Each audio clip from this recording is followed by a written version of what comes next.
Bila kamu hari ini jadi anak, jadilah anak yang baik. Mana anak baik itu? Anak yang baik itu yang nurut pada orang tuanya. Anak yang baik itu yang mengalirkan doa-doa terbaik bagi orang tuanya. Di mana anak itu kalau mau berdoa pada orang tua, di tempat baik, di masjid, di atas sajadah. Ya, jangan berdoa di medsos. Sebab kita itu dilahirkan bukan di-download. Nah.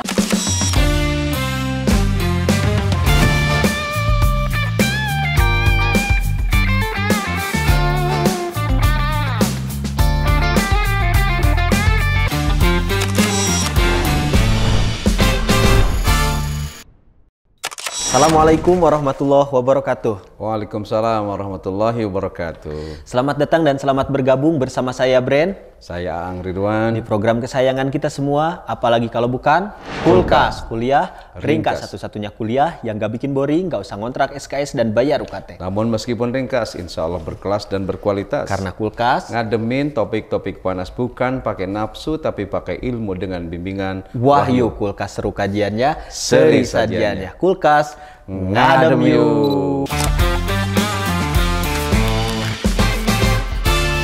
Oke sobat ngadem semua, sekarang suasana baru Kulkas ya, dan nampaknya secara set ini agak proper. Nah ini by the way udah izin belum sama yang punya nih? Oh udah. Siapa by the way yang punyanya? Support. Oke. Dan Bang Bren, kita sekarang ditemani oleh Khalifah Tur. Khalifah Tur Pak Haji ya. Travel, umroh dan haji khusus ya. Terkemuka di Indonesia. Terkemuka di bimbingannya maksimal, fasilitasnya optimal. Oke, jadi sobat ngadem kalau mau haji dan umroh, Khalifah Tur saja. Luar biasa. Sayang hostnya belum umroh. Wah di dimension. Jangan-jangan nextnya kita bareng Pak Haji, kita syuting di sana.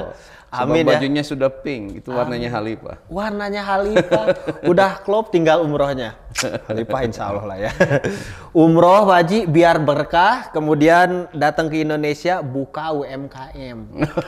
Makin sukses UMKM ya Pak Haji. Nah ini sesuai dengan tema yang akan kita bahas untuk Kulkas kali ini, UMKM. Usaha maneh keur maneh. Tentang usaha nih. Kenapa topik ini diangkat dan Pak Haji Ang punya catatan apa terkait ini? Udah banyak catatannya. Pertama, saya ingin berdoa untuk pelaku UMKM, usaha menengah, usaha mikro, kecil dan menengah.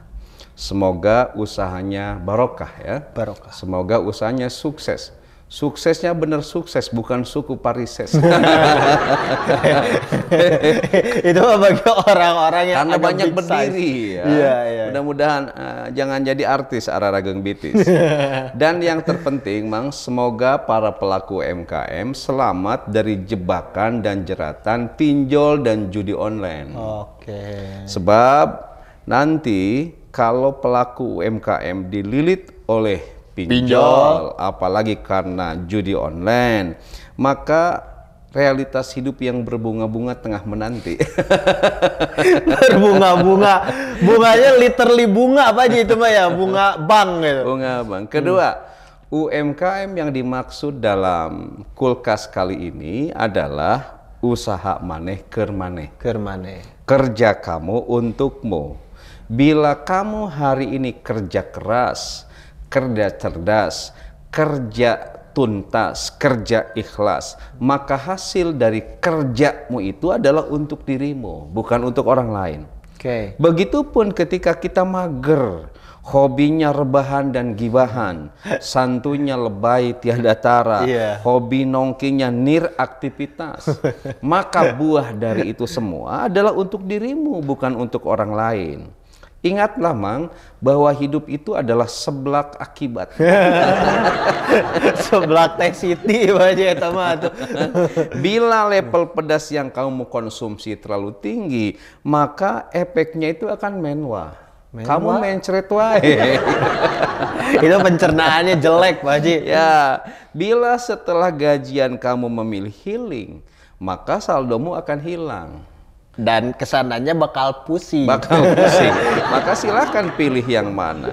Jadi begini, apa yang kita lakukan itu adalah untuk diri kita. Bila kita melakukan sesuatu yang baik, maka kebaikan itu untuk diri kita. Bila hari ini kita diam saja, maka kehidupan akan membuat kita juga diam. Jadi tidak akan menjemput kita menjadi orang yang gerak karena kitanya diam, ya. Apalagi misalnya kalau punten para pelaku UMKM misalnya, karena topik kita UMKM hari ini terlilit pada pinjaman online dan judi online, maka buahnya akan dirasakan sendiri. Kasihan Pak Haji Gitu. ya. Tapi konon katanya Bang, pinjol dan judol itu marak terjadi di negara yang pemimpinnya suka ngutang dan suka judi. Anjir, beranian. Utangnya ke negara lain maksudnya. Kereta api cepat. Jangan dibahas udah. Oh jadi gitu Pak Haji ya. Semoga terbebas dari hutang ya para pelaku UMKM itu atau pinjol tadi. Pak Haji Aang, nah sekarang narasi agama memandang UMKM ini seperti apa menurut Pak Haji? Begini, usaha maneh keur maneh. Dalam Quran surah Ar-Ra'd ayat 11 Allah menegaskan, innallaha la yughayyiru ma biqaumin hatta yughayyiru ma bi anfusihim. Allah itu tidak akan merubah suatu kaum melainkan kaum itu sendiri yang merubah dirinya. Oke. Jadi dalam spirit ayat ini bahwa untuk sukses hidup kita tidak bisa berharap banjir duit dari langit. Kita tidak bisa berharap hujan hadiah dari surga. Tapi semuanya membutuhkan kerja sebagai proses untuk mendapatkannya. Kan setiap manusia itu oleh Allah sudah diberi potensi kasab. Kemudian Allah sudah membentangkan alam semesta. Potensi kasab yang dibentangkan di depan kita adalah alam semesta, maka sejatinya kan itu bisa mendatangkan sesuatu untuk kita bila kita memilihnya untuk bergerak, bila kita memilihnya untuk sukses. Kan hidup itu adalah pilihan, Mang. Seperti rumah tangga Amang juga adalah pilihan. Apakah Mang Bren ingin memilih rumah tangganya dengan spirit Hari Valentine, di mana hubungan rumah tangga itu begitu roman spring bed, bunga-bunga, sebab istri jadi bucin suami, suami jadi bucin istri? Atau Mang Bren mau milih kualitas rumah tangga dalam spirit Hari Raya Idul Fitri? Gimana Pak? Di mana pasangan suami itu begitu harmonis, sebab kalau masing-masing berbuat salah bisa langsung saling memaafkan. Enak. Atau Mang Bren mau milih spirit Hari Imlek? Imlek gimana Pak? Di mana istri itu meremelek karena suami membeli atau seringkali ngasih angpau yang memukau. Woi, merah ya Pak Haji. Tapi atau Mang Bren memilih rumah tangganya dalam spirit Hari Buruh. Hari Buruh gimana? Di mana istri begitu rapuh dan ripuh karena sang istri dieksploitasi oleh suami. Waduh. Dan suaminya suara istri dibungkam begitu keras. Jadi proletar.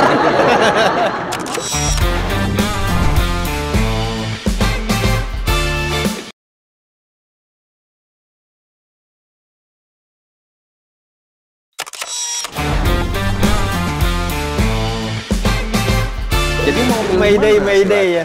Jadi bebas mau memilih yang mana. Namun ingat, kita sendiri yang akan merasakan nasib dari apa yang kita pilih.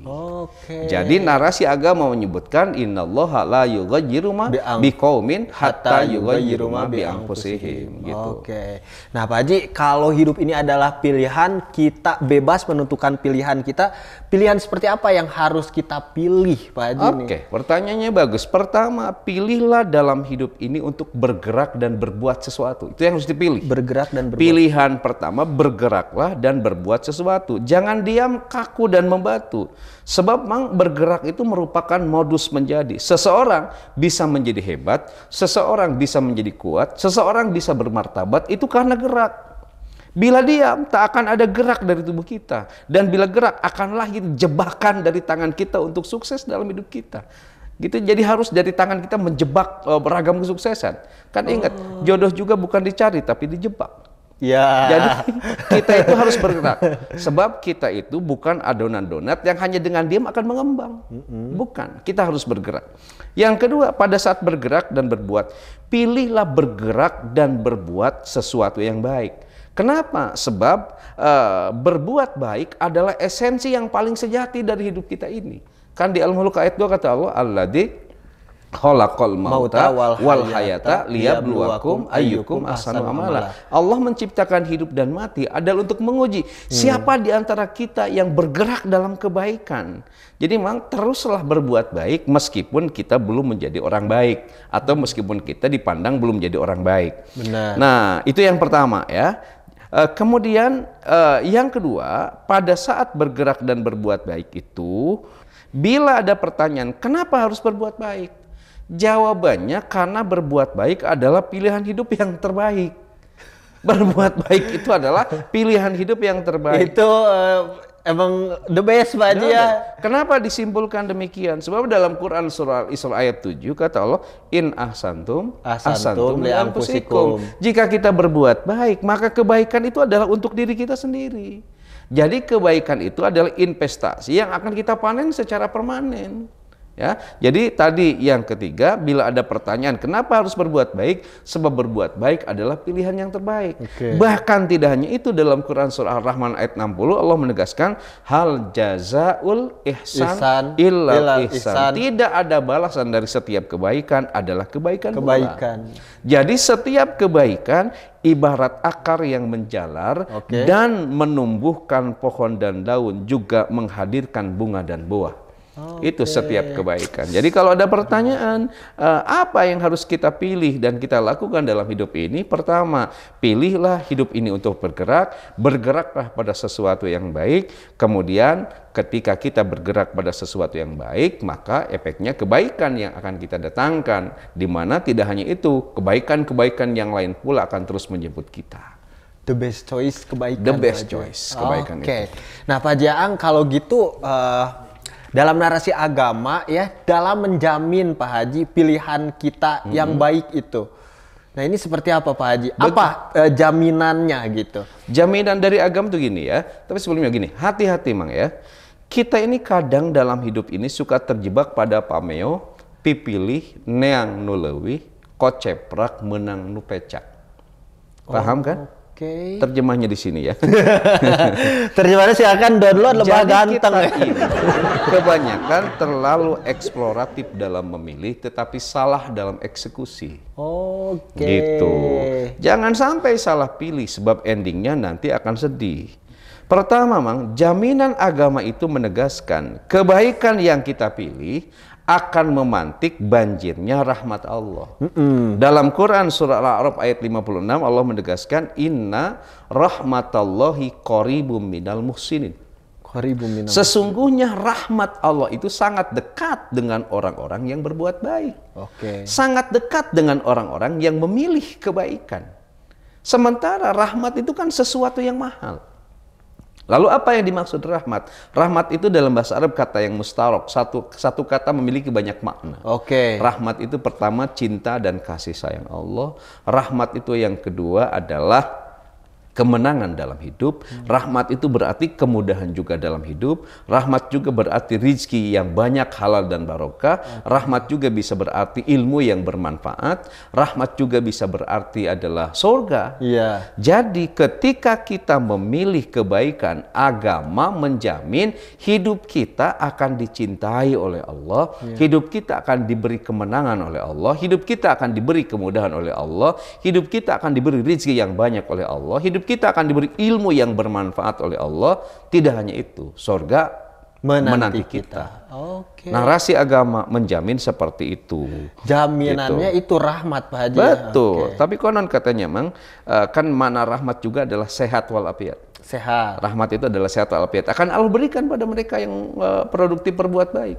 Tapi konon katanya kalau ingin sehat Mang, pertama konsumsi sayur-sayuran, konsumsi buah-buahan, minum susu, dan hindari cabai-cabean.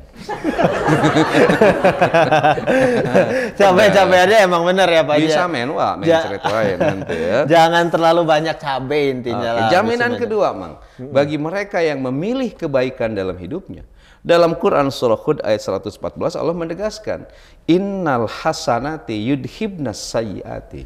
Sesungguhnya setiap kebaikan yang kita kerjakan, kebaikan yang kita pilih, itu bisa menghapus jejak dosa-dosa yang pernah kita perbuat.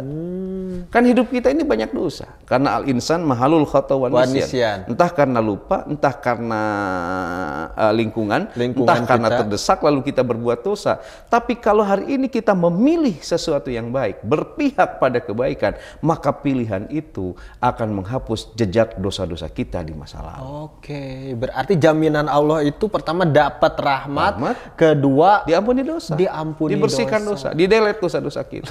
Kan luar biasa ya. Nah ini terkait rahmat ini kategorinya ada lebih banyak Pak Haji ya. Luas. Di video kita sebelumnya yaitu berkat rahmat Allah. Silahkan dicek YouTube channel Aang Ridwan. Kita sudah kupas tuntas Pak Haji ya terkait rahmat judulnya ini. Bra. Berkat rahmat Allah. Oke. Nah Pak Haji, sekarang gini, lantas dari mana kita harus mulai kebaikan ini Pak Haji? Oke, berbuat baik itu mulailah spektrumnya itu dari yang terdekat. Spektrumnya dari yang terdekat. Bila Mang Brin sekarang jadi suami, jadilah suami yang baik. Oke. Ingat Mang, suami yang baik itu adalah seorang pria. Suami yang baik itu adalah suami yang rela saldonya dikeruk habis oleh istri untuk shopping dan healing. Waduh, harus rela. Ya. Harus rela itu. Suami yang baik itu seperti arkeolog, semakin tua istrinya akan semakin tertarik padanya. Arkeolog. Oke. Itu suami yang baik. Bila hari ini kamu jadi ayah, Mang, jadilah ayah yang baik. Ayah yang baik itu adalah mereka yang bahunya lapang, dadanya bidang, punggungnya tangguh, dan tak pernah mengeluh, serta lelah menengadah kepada Allah demi indah hidup istri dan anaknya. Itu ayah yang baik. Ya. Bila kamu hari ini jadi anak, jadilah anak yang baik. Mana anak baik itu? Anak yang baik itu yang nurut pada orang tuanya. Anak yang baik itu yang mengalirkan doa-doa terbaik bagi orang tuanya. Di mana anak itu kalau mau berdoa pada orang tua, di tempat baik, di masjid, di atas sajadah. Ya, jangan berdoa di medsos, sebab kita itu dilahirkan bukan di-download. Iya banyak kadang ada, ya Allah update status lain di sajadah, apa aja lain di masjid. Liar. Bila hari ini kamu jadi kakak dan adik, jadilah kakak adik yang baik. Benar. Kakak dan adik itu kan ibarat ranting pohon, satu pohon tapi lajimnya tumbuh ke arah yang berbeda. Benar. Kakak adik yang baik adalah kakak adik yang saling menghargai dan saling menguatkan. Iya. Bila hari ini Fajar dan Rifki jadi mahasiswa, jadilah mahasiswa yang baik. Jangan jadi koboi kampus yang banyak kasus, padahal intelek dan etiknya minus. Tapi jadilah koboi kampus yang bagus, prestisius, hingga minimal bisa jadi guru besar emeritus. Wah, dengerin Kri. Boleh lah tidak kuliah kalau alasannya untuk syuting. Mempeng sih pikirnya. Oh gitu Pak Haji. Iya. Dari mulailah berbuat baik itu dari spektrum yang terdekat, paling dekat. Dan bila jadi sahabat, jadilah sahabat yang baik. Bila jadi teman, jadilah teman. Suami yang baik. Pak Haji ya. Pak Haji Aang, nah sekarang bila berbuat baik itu buahnya baik juga. Nah kalau berbuat buruk, apakah ya pasti meren ya Pak Haji, buahnya buruk juga. Iya gitu. Bila kamu memilih berbuat buruk, sudah pasti buah dari keburukan itu adalah keburukan pula. Di Al-Isra ayat 7 kan, wa in asatum falaha. Jika kamu berbuat jahat, maka kejahatan itu untuk diri kamu sendiri. Maka kalau ingin berbuat baik, jangan terlalu banyak mikir, karena buahnya kebaikan untuk diri kita. Tapi kita harus banyak mikir itu ketika mau berbuat jahat, sebab kejahatan itu akan datang pada diri kita sendiri. Pak Haji ya, yang jarang kita sadari mah benar. Bila kamu hari ini menyakiti istrimu, maka sakit hati dari istrimu itu akan menjadi balahi bagi dirimu. Jangan sampai istri sudah dandan mau makan di luar, kamu malah bilang sorry ye, sorry ye.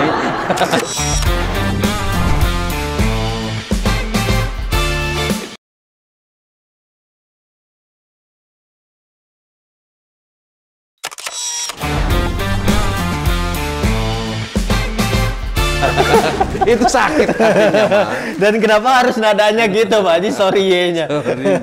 Kan kalau anak dan istri pingin makan di luar gampang, Mang. Bawa tikar, amparin di depan. Bukan. Restoran maksudnya Pak Haji ya. Terus bila kamu menelantarkan anakmu yang kamu telantarkan itu kelak akan menggores luka di dadamu. Bila kamu menyinggung hati orang tuamu, maka hati orang tuamu yang tersinggung itu kelak akan membawa neraka bagi dirimu. Bila kamu berbuat misalnya buruk pada pimpinanmu, maka perbuatan buruk pada pimpinanmu itu akan memantik datangnya perbuatan buruk dari anak buahmu di kemudian hari. Itu yang jarang disadari Pak Haji. Maka ingat, kenapa sih anak buah saya susah bisa diatur? Jangan-jangan kamu dulu waktu jadi anak buah susah diatur oleh pimpinan. Karena wa in asatum palaha. Bila kamu berbuat buruk, pilihan berbuat buruk itu adalah untuk dirimu. Bila kamu milih malas, pilihan malas itu nanti efeknya untuk diri kamu. Itu ya yang jarang disadari kadang ya. Kita nggak aware gitu, pikir ke sana, ini teorinya. Jadi pada saat pikri tidak malas bergerak, kan banyak dunia kerja yang berburu mendapatkan. Sekarang, proyekannya kenceng banget Pak Haji. Pak Jaang, nah sekarang nih, kalaupun keburukan berbuah keburukan, lantas konsekuensi seperti apa yang akan didapatkan bagi orang yang sering berbuat dosa, Pak Haji? Apa yang akan didapatkan oleh orang yang senantiasa berbuat dosa? Ini di An-Nisa ayat 11. Allah menegaskan, wa may yaksib isman fa innama yaksibuhu ala nafsih. Siapa saja yang mengerjakan dosa, maka sesungguhnya ia tengah mengerjakan kesulitan atau kemudaratan bagi dirinya sendiri. Kata Allah, silahkan monggo kamu berbuat dosa. Silahkan waktunya sholat kamu tidak sholat. Silahkan waktunya ngaji kamu benci pada Al-Quran. Silahkan kamu misalnya pada saat puasa kamu malah godin. Silahkan, nggak apa-apa. Tapi dosa yang kamu perbuat itu akan menghimpun kesulitan dalam hidup kamu. Jadi bila hidup hari ini kita terasa sulit, pertanyakan pada diri sendiri, banyak nggak kita berbuat dosa? Jadi kalau hidup kita sekarang kayak sarang laba-laba, kalang kabut, pertanyakan pada diri sendiri, banyak nggak perintah Allah yang dilanggar? Jadi, setiap dosa yang kita kerjakan itu akan memproduksi kerumitan. Jadi kalau hidup kita sekarang makai muke, maju kena mundur kena. Itu jangan-jangan karena dosa kita produksi dan kita reproduksi. Itu perbuatan kita sendiri. Perbuatan kita sendiri. Gitu, iya, kadang nggak aware. Wah ya ajab ti Allah. Padahal kita lihat nih kondisi kita sendiri Pak Haji. Kalau kita berbuat dosa nanti kesulitan kita itu akan menggunung. Mang, saya mau tanya, Mang, gunung-gunung apa yang suka disanjung? Gunung Sanjung Pak Haji. Gunung yang suka dipuji, sanjung itu. Gunung Puji Mang di Jepang. bisa. Sekarang Gunung Andong. Saya mau tanya, Mang, siapa anak gunung itu?